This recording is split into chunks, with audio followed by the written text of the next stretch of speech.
artists grow up. And Kylie grew out of PWL. If this was, you know, your daughter comes in one day and says, Dad, I'm moving in with my boyfriend.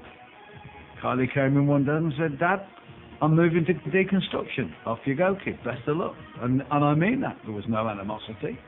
That was what she had to do.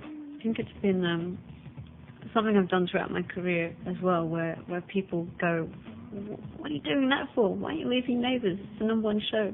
Why are you leaving PWL? You've had nothing but hits. In February 1993, Kylie made a controversial career move and signed to dance label Deconstruction.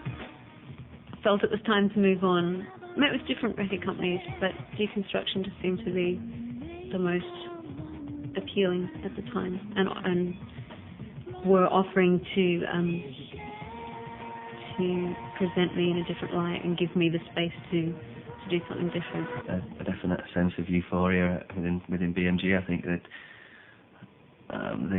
they got themselves a star. Just the union of Deconstruction Records and Kylie Minogue is interesting. Numerous occasions when people say, so you know, you have special machines to kind of tune her voice, and it's like, oh, the girl can sing. She's a better singer than most people give her credit for. Very good singer. It made sense that she would go that way, you know, especially if you'd been singing songs that other people had written. It made sense to me that that's where she took it, so she could just express herself and get into songwriting. She had a lot of ideas at that time, and it was, well, who do you want to work with? And she said, well, I like, you know, them people, I like the Manic Street Preachers, I like Brothers in Rhythm. So, and I don't think anybody, to my knowledge, recollection, nobody refused. It was around this time Kylie went to Hollywood to star in the action movie Street Fighter. When we were doing As Time Will Pass You By from the album, she had to come back the following day. We were working at the Strong Room in Shoreditch, and she had to come back the following day to do mid-late and I think a couple of other lines that we put in. And she was scheduled to fly out that day to do a film, Street Fighter, I think it was called, with Jean-Claude Van Damme. And she left the taxi running outside and did the vocal, bish bash bash, boom. And lots of people appeared in movies because you think, well, it's quite good for me to be seen in a movie in maybe the UK and America or whatever, but I think that's why Kylie did things like Street Fighter. It may not have been the best movie. Maybe Delinquents wasn't a great movie, but it was a great opportunity for her to do something different that wasn't videotape, that wasn't pop. You live and learn is all I'm going to say. Kylie was invited by film director Baz Luhrmann to appear in a special photo shoot he was directing for Australian Vogue. I did these shoots, one with Nicole Kidman and one with Kylie Minogue, quite interestingly. You see this young actress come to Hollywood, Australian, she becomes a star. It's all a photo shoot celebrating actually Australian fashion, that's the truth of it. We had a makeup artist do her as if she was 70. You know, there's a very famous shot of Judy Garland, all sort of craggy, and the running mascara, and you know. And Kylie did that, you know, and everyone thought she couldn't do it. But if you see it, it's kind of horrifying, but in a beautiful way. You can be with the sexiest looking girl in the world or someone who's visually beautiful, a beautiful boy, whatever it is, projecting that on camera, that is a craft.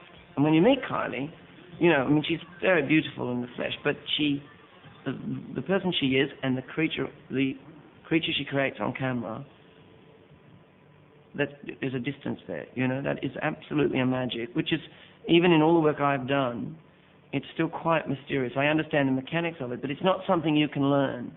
I would meet Kylie, and she was always talking about what she was about to do in sort of experimental terms, really. Sort of the way we, you know, in the studio working as a rock band would talk about it. You don't expect pop stars to be talking like that. I love writing, and I love having the opportunity to do that in a studio and work with people. And I don't think I'm ever going to be the type that sits there and does it myself. I like to have that stimulation and backup, if you like. So to have people respond to something that I have written, it's an absolute thrill. At that point in time, I read the lyrics to Some Kind of Bliss, and it was obviously about a reawakening, or just just waking up one day and thinking, I've still got a lot to prove, and I've still, got a lot of perceptions to change about what people actually think about what I can do or can't do. And, I at that point, I really thought of Kylie as a proper singer, as a real classic kind of singer, and I really wanted to just try and, just represent that, really. Some Kind of Bliss was released in September 1997. It was the first single by Kylie not to make the top 20. Some Kind of Bliss didn't do amazingly well in Britain, but I still think it's a great song, and I still think Kylie's performance-wise, just brilliant too. It's exactly what I wanted. It's not particularly what everybody else wanted. That's the problem. And the Nick Cave track as well that she did, again showing a different side completely, but just showing the sort of the depth and the range of people that are Kylie fans who come out of the wood for her. Australian singer and writer Nick Cave released an album called Murder Ballads. All of the songs dealt with, murder. One of the ballads, Where the Wild Roses Grow, was written especially with Kylie in mind. I remember Michael Hutchence saying to me, my friend Nick wants to do something with you, do a duetto. And little Miss Naive says, oh, okay. I didn't really understand the greatness of Nick Cave. I've always wanted to do something with her, and the opportunity came along to do it, and I wrote a song for her and sent it to her, and she wanted to do it, and she did it, and it all turned out wonderfully. It was great. He directed me with the performance and got something that certainly no one else had up until that point, but I don't think they really have since then either.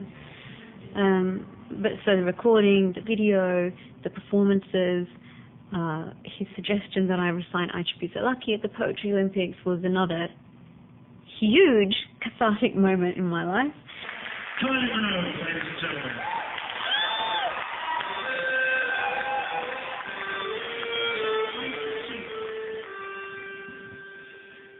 In my imagination, there is no hesitation.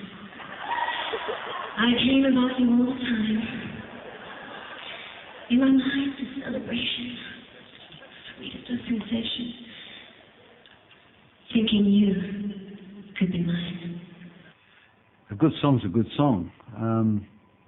And of course, I Should Be So Lucky has become a piece of popular culture. Don't want to take it too far. It wasn't meant to be highbrow, but it was a teenage anthem. I mean, kids did sort of associate with it. So therefore, I guess in its own way, it becomes a piece of popular poetry. I should be so lucky. Lucky, lucky, lucky. I should be so lucky in love. Thank you. When you bring to pop a sense of risk, a sense of jeopardy, then it gets really exciting. And I think she was hanging out with rock people and dance DJ people to improvise really within the tight format of pop. In March 1997, a new single, Did It Again, was released from Kylie's forthcoming Deconstruction album, Impossible Princess. The single only reached number 14. Well, I think the Impossible Princess album was where she really started to write, and I mean, as I say, I think it was overlooked and hard done by some of the criticism. I think she wrote some pretty damn good tunes on that album, and maybe the timing wasn't right. I think a lot of things revolve around timing, and I was surprised when they dropped her. I really was, because she's a superstar, and dropping superstars isn't really the kind of thing record companies would do. You would have thought, even though that particular album hadn't done particularly well over here, I wouldn't have thought that was a reason to throw the towel in. it was a little bit of a leap for Kylie to become this credible artist straight from being, you know, a PWL pop artist. And, you know, I don't think the public were totally buying it. I think that ability to make mistakes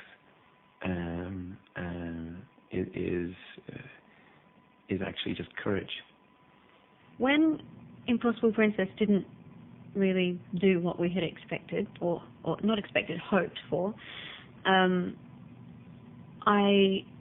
a lot of people ask me now whether it was a really difficult time and whether I sank into a Great Depression, which I didn't. I was just disappointed, and it had been such a frustrating, trying time.